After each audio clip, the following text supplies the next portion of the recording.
Coming up on Hunter News Now. An in-depth introduction to Hunter's new president, Nancy Cantor. We hear what students, faculty, and staff think about her first year on campus, and then hear from her in an exclusive interview. You may want to reconsider that trip abroad this summer if you are not a U.S. citizen. We'll tell you what the provost is recommending. And a behind-the-scenes look at all the people in the control room who make this show possible. All that and more coming up on Hunter News Now.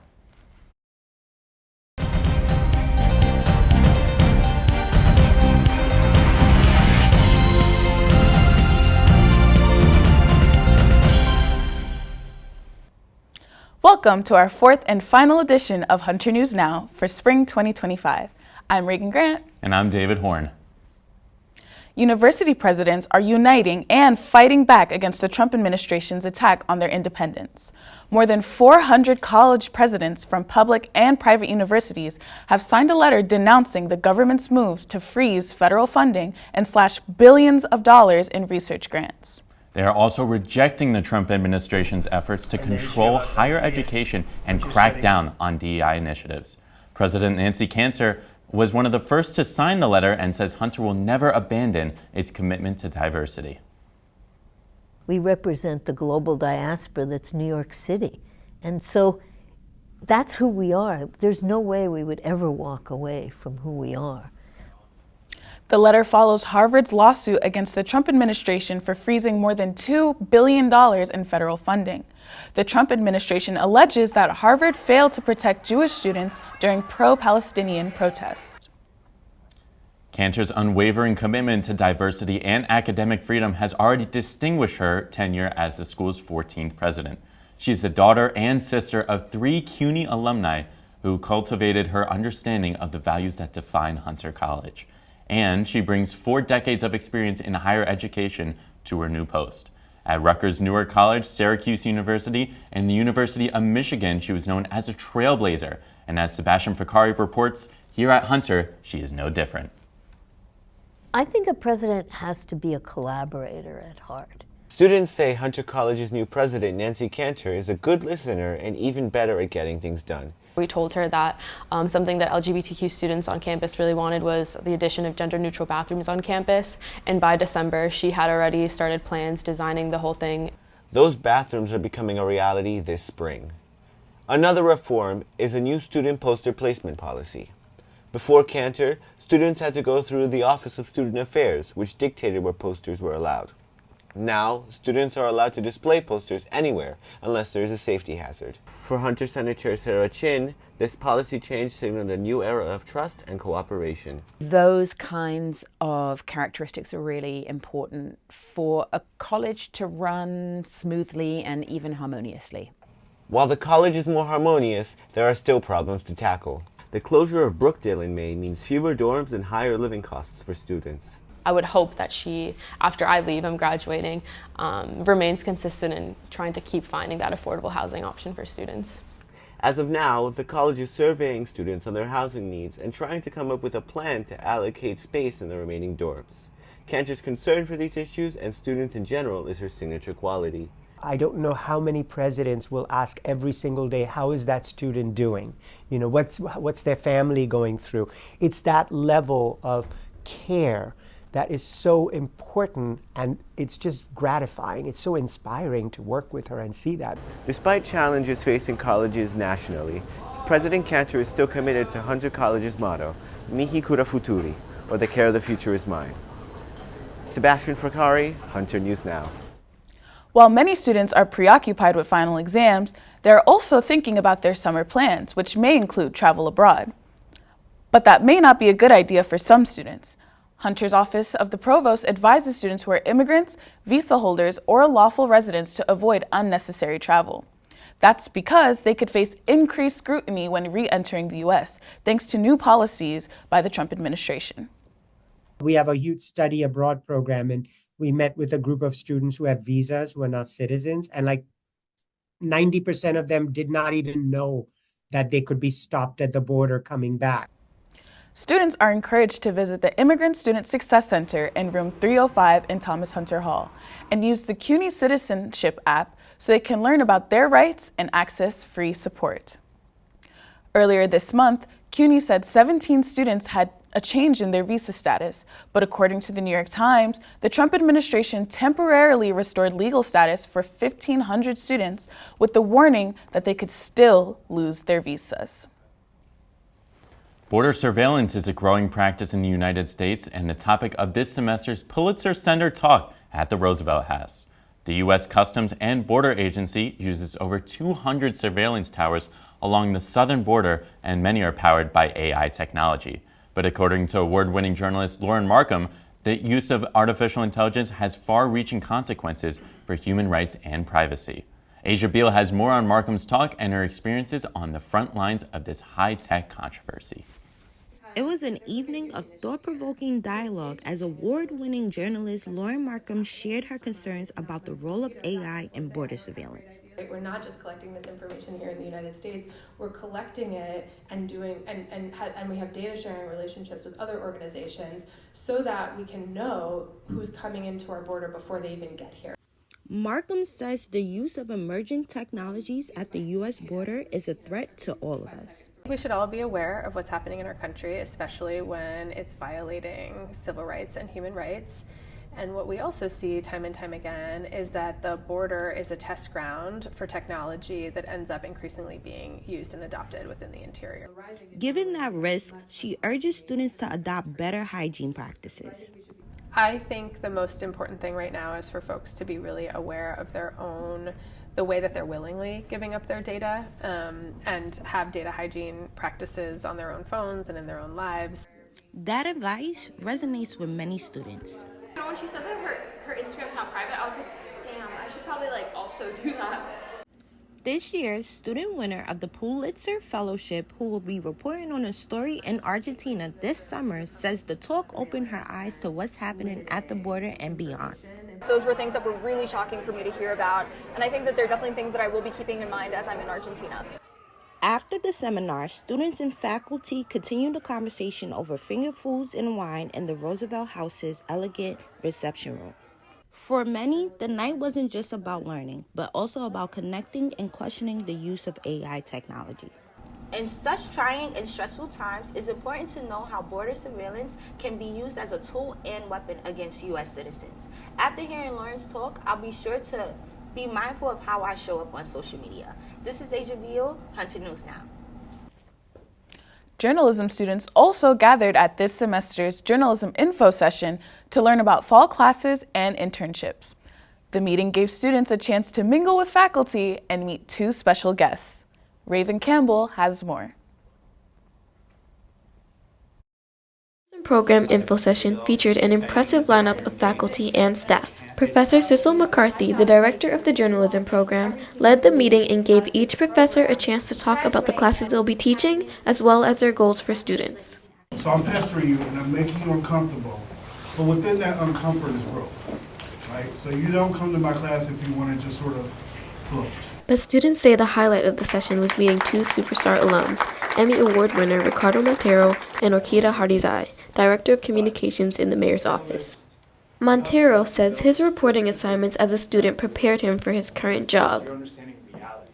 Those opportunities showed me so many things that I love about being a journalist, in a safe environment that was comfortable, in a place that I love with a community that I trusted. That sense of community and dedication to fact-based news also inspired Hardizai and helped her land her job. Anyone that's going to be hiring you, they want to see passion, right? They want to see why you're there. They don't want somebody that just wants a paycheck. You need to be able to show that this is really important and meaningful to you. Students interested in media careers can get help moving from the classroom to the workplace through CUNY's Inclusive Economy or CIE initiative. This new program offers workshops and events to support career development. So if you're interested, stop by the Film and Media Studies office in Hunter 433 to sign up. Raven Campbell, Hunter News Now. Regan, I'm so sad to say, but a Hunter College student staple is closing their doors. That is right, David. It's heartbreaking. Shakespeare Co has been located across from Hunter for over 20 years, providing textbooks, bestsellers, and stationery. But this location closed for good in mid-April, with employees saying the rent prices were too high. This iconic bookstore where students would get merchandise, clothes, books, anything, is shutting down to just one location in Manhattan. While students are missing the quick in-person shopping Shakespeare Co has provided, Hunter's Office of Communications says that it's exploring on-campus options to meet students' textbook needs. For now, students can get their textbooks and course materials at Hunter's online bookstore. Coming up, we'll hear about how Hunter College is dealing with federal budget cuts. And so much more as Hunter News Now reporter Sebastian Ficari sits down with the new president of Hunter College, Nancy Cantor. Stay with us.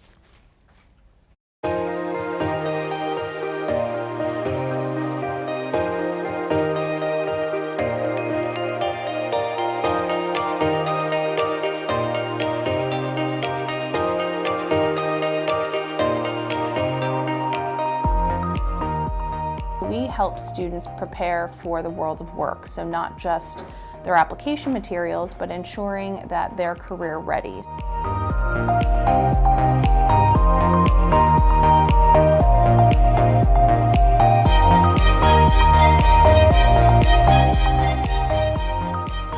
And providing resources to help support them develop those skills, so by the time they enter that workforce, they're not behind, right? There's no deficit.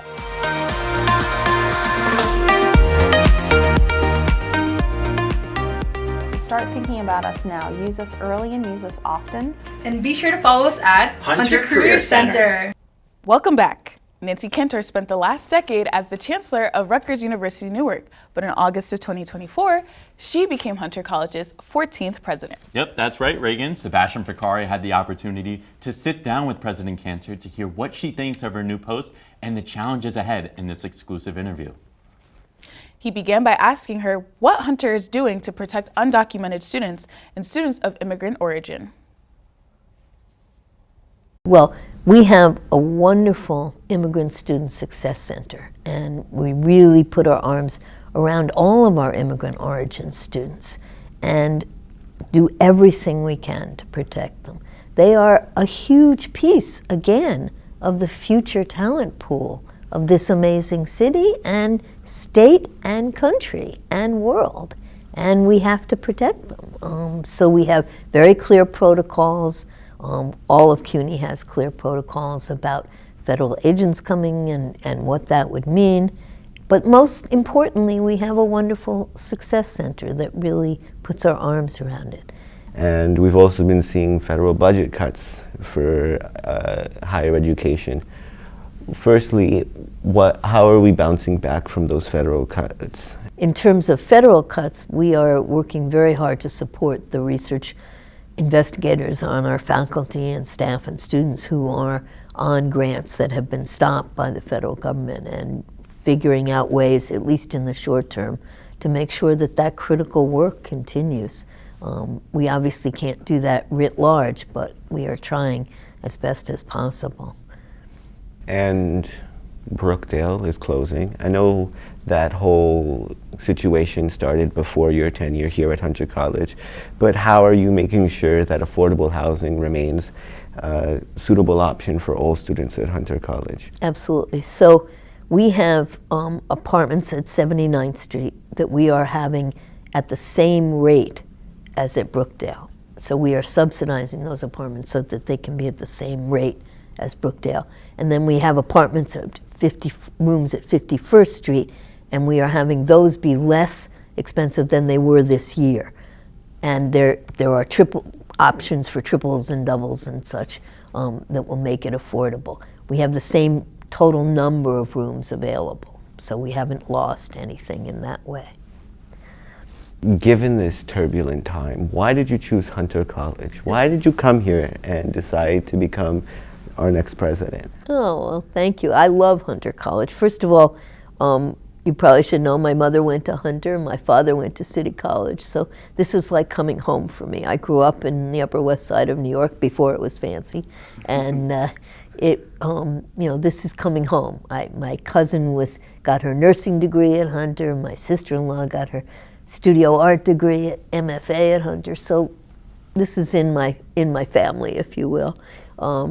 But I think even more importantly, Hunter is a perfect example of the kind of university that can serve as a public good, and that's what I believe in leading.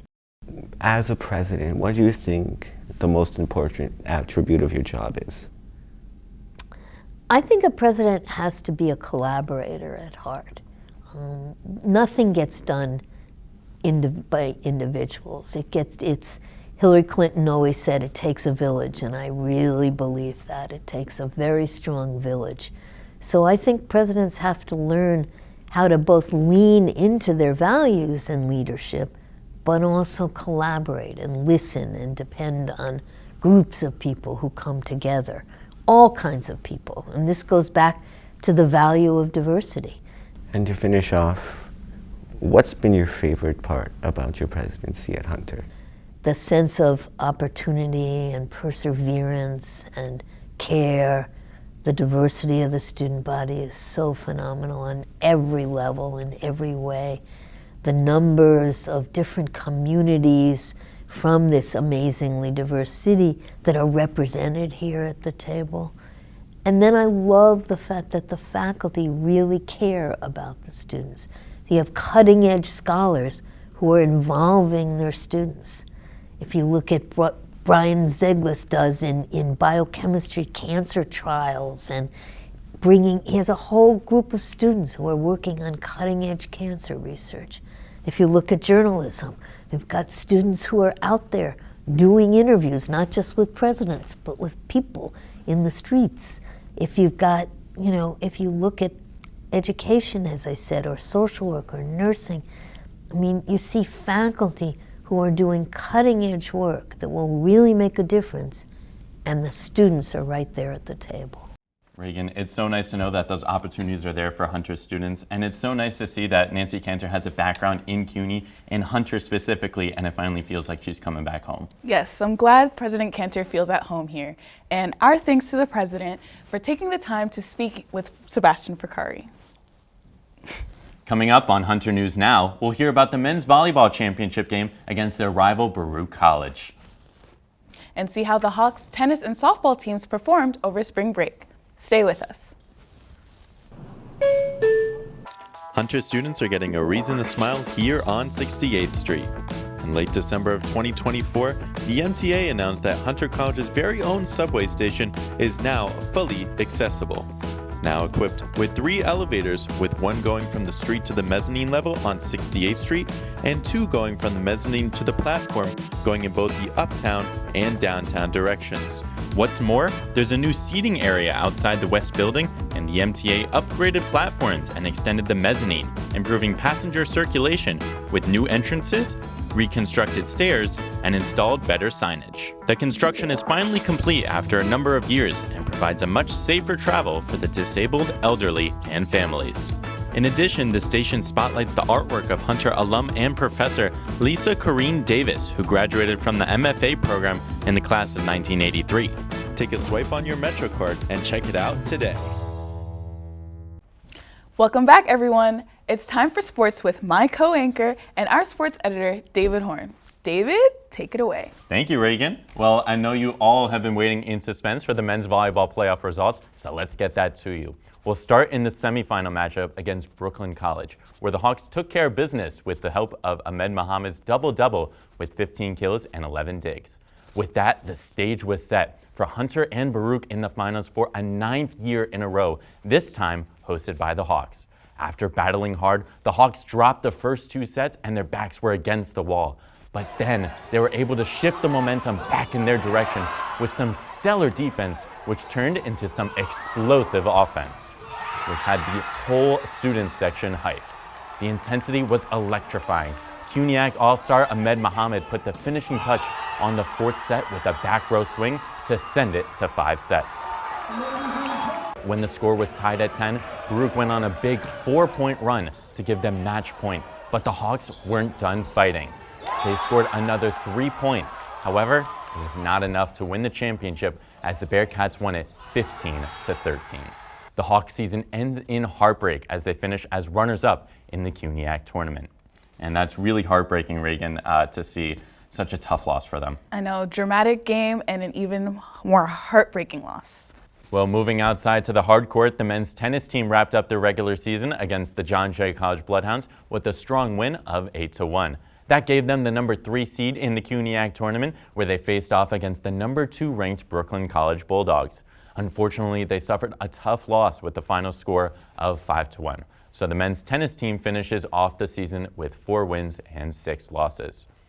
Moving over to the Diamond, the women's softball team went 6-8 over the last 2 weeks. In those 6 wins, the Hawks racked up 4 emphatic double-digit wins over Sarah Lawrence College and York College. And then they split doubleheaders with the University of Mount St. Mary and CUNYAC rival, the Baruch College Bearcats. The Hawks have 2 series left against Brooklyn College and NYU before the CUNYAC playoffs begin. The format is a double elimination tournament that will take place on May 8th and 9th at Brooklyn College. So best of luck to the Hawks as they look for their first championship win since 2022.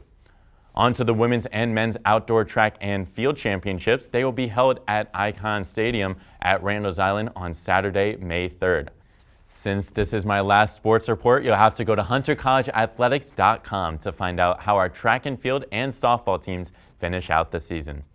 That's all for this semester. Thank you to everybody at Hunter College Athletics for their help with all these reports. It's been a jam-packed season of reporting for you, David. Yes, the Hawks have had such an amazing year, and they're pushing for yet another Commissioner's Cup. Thank you so much for all your hard work covering sports this semester. Of course, it's been a pleasure.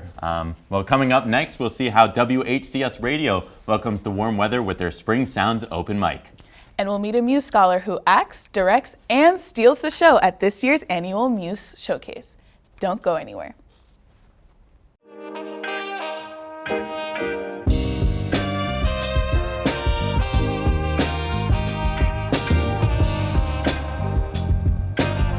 Undocumented folks are not just Latino, but they come from all parts of the world, and we want to make sure that we can uplift everyone.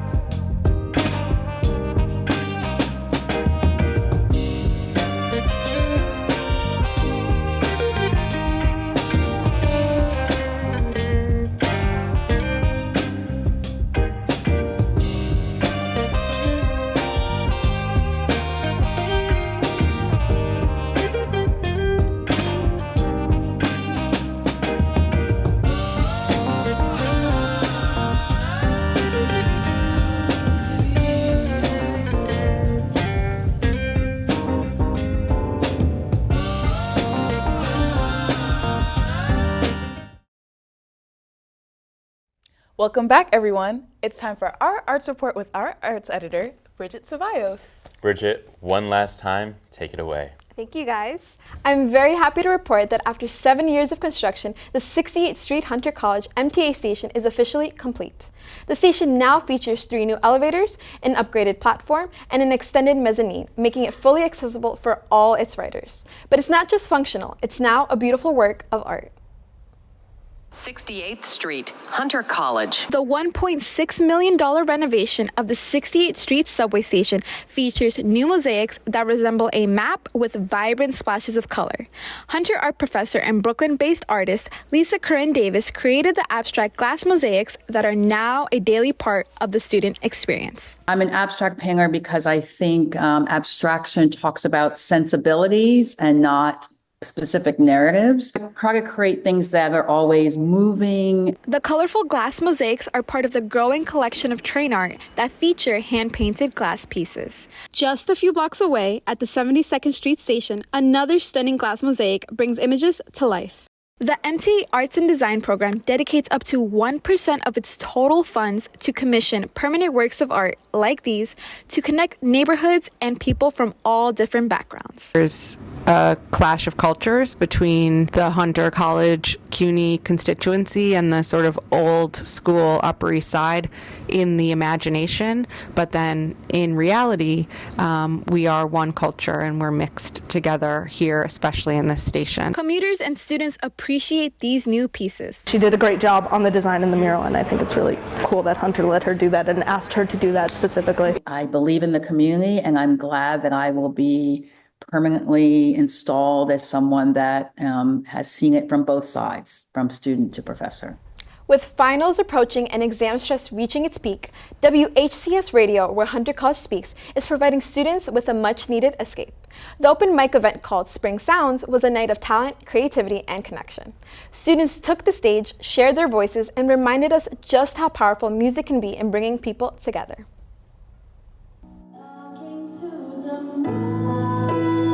Rose Padilla performed covers of Bruno Mars, Katy Perry, and Chappell Roan at her final open mic, and the crowd was loving every second of it.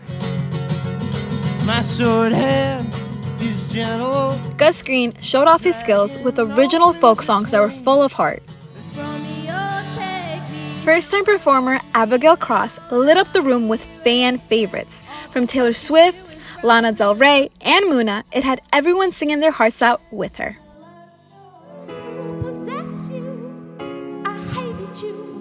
WHCS regular Sarah Mangione performed a set of throwback hits from the 70s and 90s, featuring favorites like Kate Bush and Lobby Seafree that had the crowd singing along. Next up was Elizabeth Wingard, who brought the crowd into her world with original songs while showing off her guitar skills. Last but not least, Jermaine Gurley closing the show with his poetry and filling the room with emotion and leaving it speechless. I think having fun events that the radio puts on really gathers people, creates a community, forces you to stay on campus, to meet your peers, to get to know one another.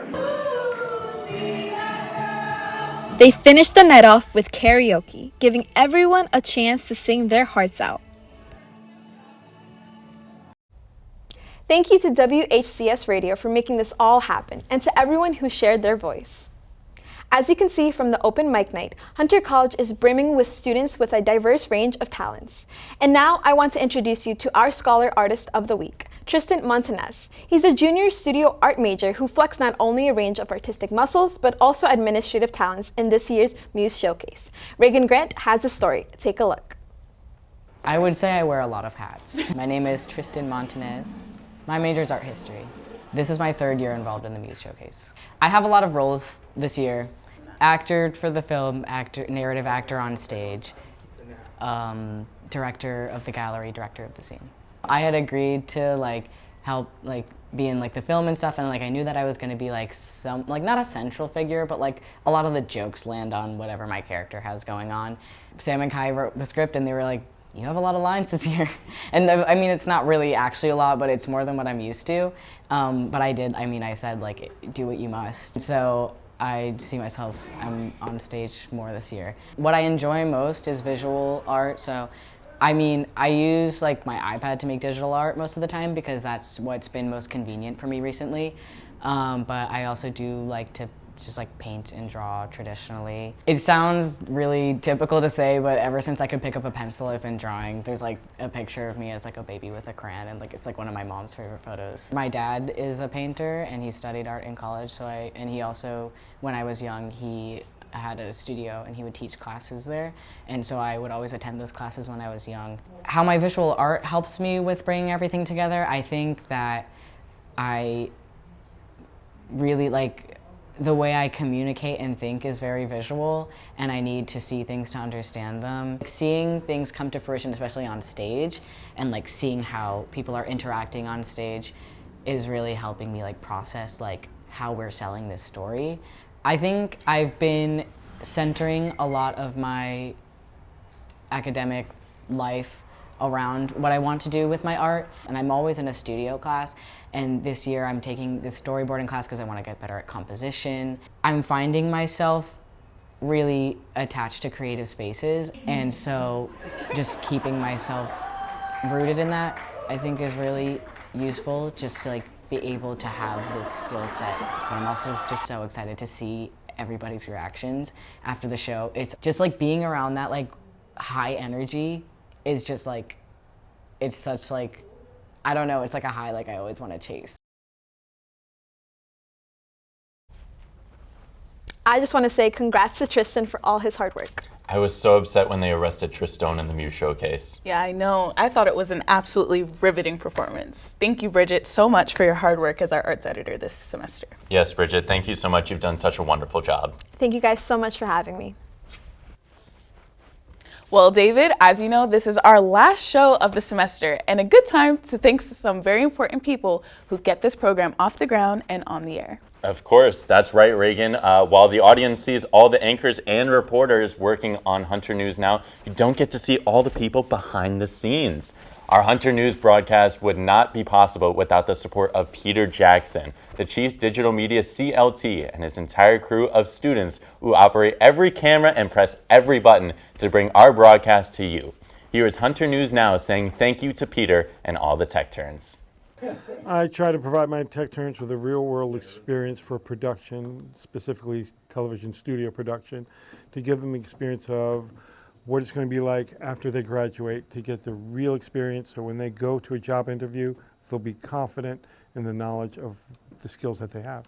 Tech turns are great. They're amazing at just doing everything that is asked of them, anything tech related, anything IT related, anything AV related. They're always there. They're always able to help. I've made some of my most best friends here with the tech turns, both in my classes, with Peter's tech turns and everything. So it's just been a great experience being able to work with other people who also share that passion. When I started as a tech turn about 3 years ago, that was the first time I ever did H&N. But this time I got way more involved and I got to direct, I got to do audio, I got to be an AD, and working with the class this semester was really, really awesome. This is my first semester working under Hunter News Now, and I decided to take the role as a producer. So like it felt great. As soon as I completed the show, it felt like I really showed something that could be shown in my portfolio or could be shown anywhere. It's like a really unique opportunity to get to use the space with also people who are really invested in journalism, especially within our school. Oh, it's been fun working with Hunter News for the last 10 years. Peter's a great mentor for me. He really helped me understand so much at Hunter, understand the different offices, the different departments, and really like pushed me to keep trying, keep learning as much as possible so that I could then take whatever I learned into the new field. They're like my kids. I love it. I'm proud of them. I've got people at Peloton, at Nickelodeon, at Viacom, at NHL. Used to have some at WWE, so they're out there, and it's great. And they're hiring other tech turns. It's been a great practice for like professional type of jobs and interviews, and I'm working now in more professional settings, and it's very close to the type of situations we have here with Hunter News. I just hope for more talent to come through, just more talented reporters, more talented anchors, more talented journalists just coming through and just wanting to take this class. I hope that they see what we produced today and then decide that, yeah, I could do that, I could be in front of a camera, just to be less shy and to be just up there and be a reporter. And that's all for our final edition of Hunter News Now for the spring semester. You can check out all of our student stories on our YouTube channel, Hunter College Journalism. And be sure to follow us at Hunter JOURPGM on Instagram and at Hunter Journ on X. On behalf of everyone in the studio, thank you for watching. See you next spring! Woo!